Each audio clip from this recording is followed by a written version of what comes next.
Tzachi Hanegbi, you have been one of the centerpieces of Israeli political life, being in the Knesset since 1988.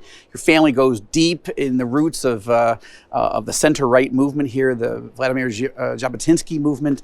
And you've been a member of the security cabinets and the cabinets and all kinds of incredible positions. So I want to go into a conversation with you on Iran. Prime Minister Netanyahu has just had this huge comeback, a stunning return to victory after being removed from office twice. And my take on him is that he sees himself as Winston Churchill up against President Obama, now President Biden, who I think it's fair to say he sees as closer to Chamberlain than Churchill. Israel faces a second Holocaust if Iran gets the bomb.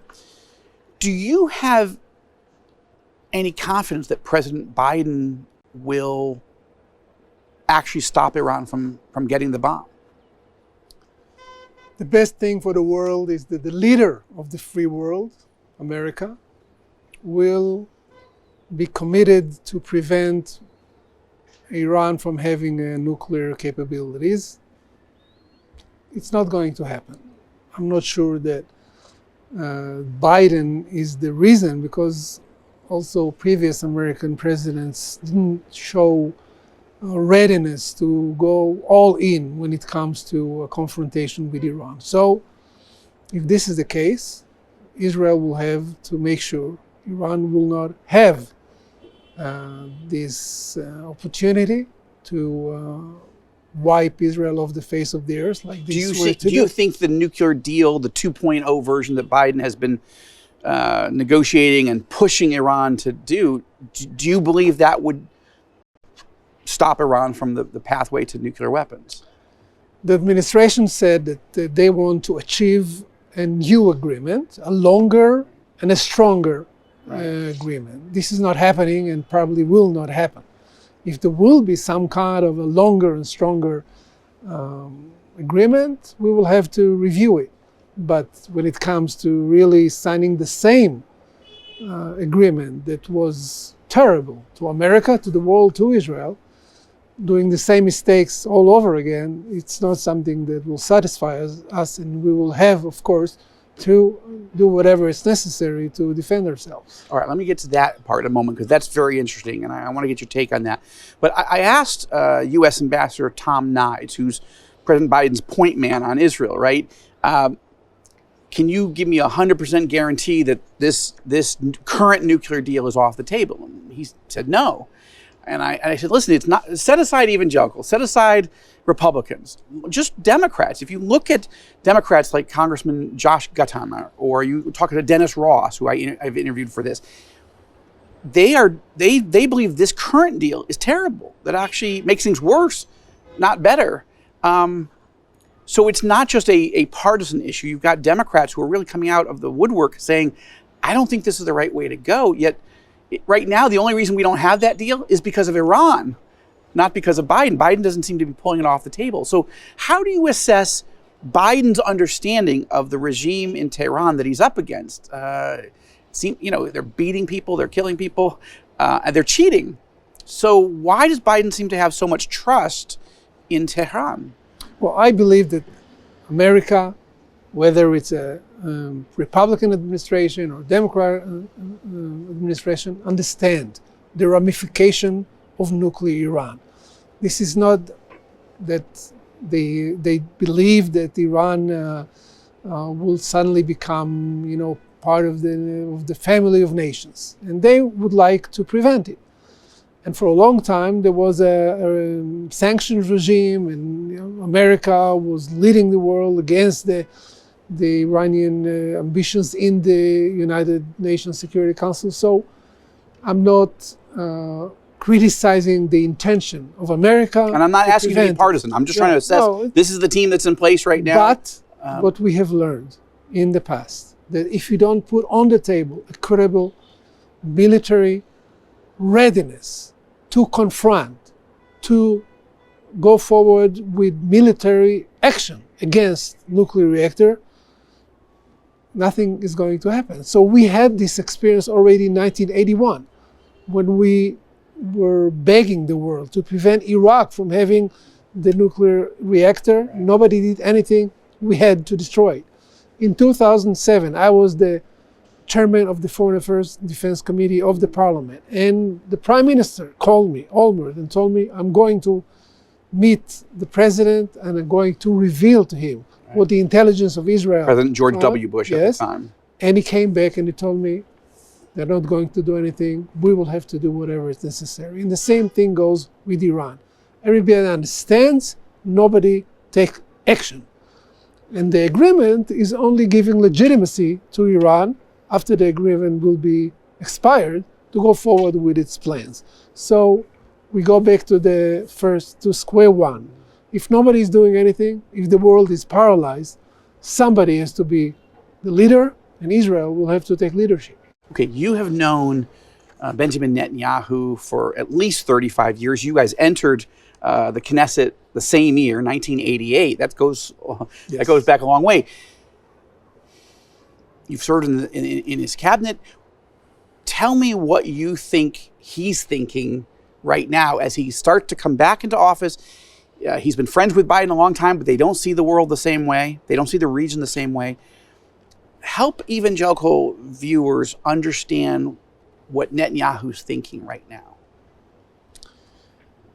Netanyahu came back to office, I think, mainly because of his recognition that time has come for a decision, that it's going to be probably one of the most radical decisions ever made or profound decision ever made by an Israeli leader, and he's ready to be the one making the decision. The decision to do what?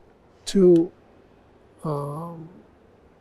go forward with the military action against the Iranian facilities. So just to be clear, you think that it's more likely than ever that Netanyahu feels that we've crossed a point of no return, that a military strike is the only way? If and when Iran doesn't comply with the agreement, Iran goes forward with enriching uranium.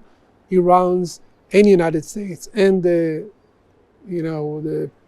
5 permanent members of the UN Security Council do not reach a longer and stronger agreement, if we will be left alone for the decision. We can decide to surrender. We can decide to live under a nuclear umbrella of a crazy regime. Netanyahu will not surrender. He will do whatever is necessary. I'm convinced. I spoke to him many times about it. This is what's going to happen. I cannot tell you when because there are so many components in this equation, but not later than it's the last second of doing it. In 2012, Netanyahu, by all accounts, believed that it was probably time then, and it was very interesting. The defense minister was his longtime rival, but also his former Sayeret Matkal commander, Ehud Barak. And those two felt that there was no other option at that moment, even though the Obama administration was pushing hard, don't go with first strike. And there was let's say a jam up inside the security cabinet of a division.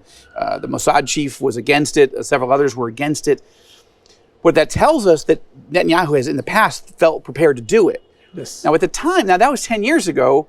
And I think a lot of our viewers would say, well, what happened in 10 years? Iran didn't get the bomb. Yeah, but a lot of, what has happened in 10 years that prevented Iran from getting the bomb? United States, when the American president at the time, Obama, realized that Netanyahu, even though he has those difficulties that you've just mentioned, will eventually do a strike against Iran. And they became much more committed to go forward with the diplomatic arena, and they reached an agreement in 2015.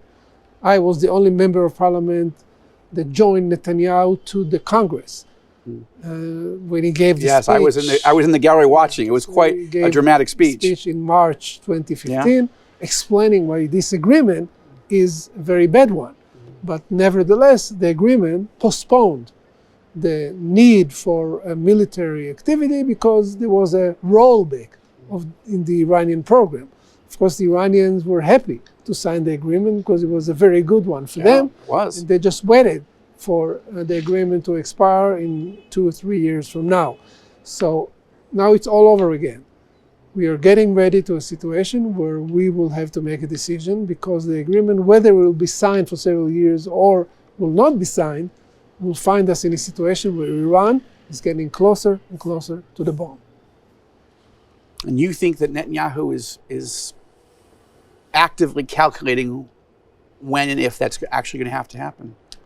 I believe that every Israeli leader that will be in this situation to make a decision whether to surrender to Iran, nuclear Iran, or to do whatever is necessary will not hesitate to do it. But I know Netanyahu's commitment to do it, and I think he is the right man in the right hour. When will this hour come? But you also think that, unlike Lapid or Bennett or anybody else, that or even Olmert in his day,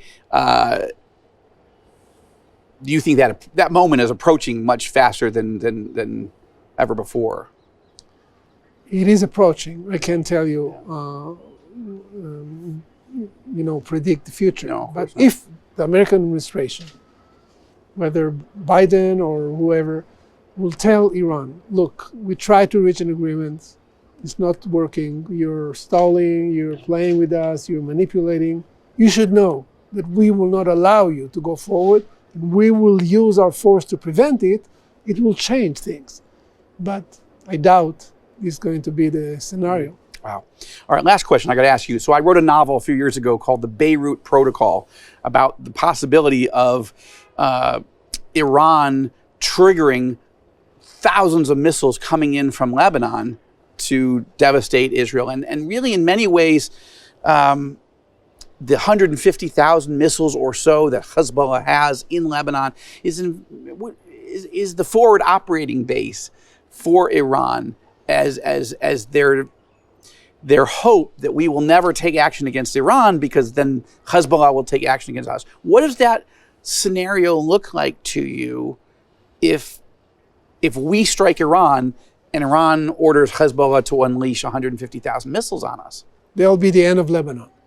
So maybe it's an effective way to prevent us from doing what's necessary, to deter us from attacking Iran's nuclear facilities. But after it's done, then you call the head of Hezbollah, Nasrallah, you cannot tell him, save me, because it's already in flames. So you can tell him, revenge, take revenge from the Jews who did what they did to me.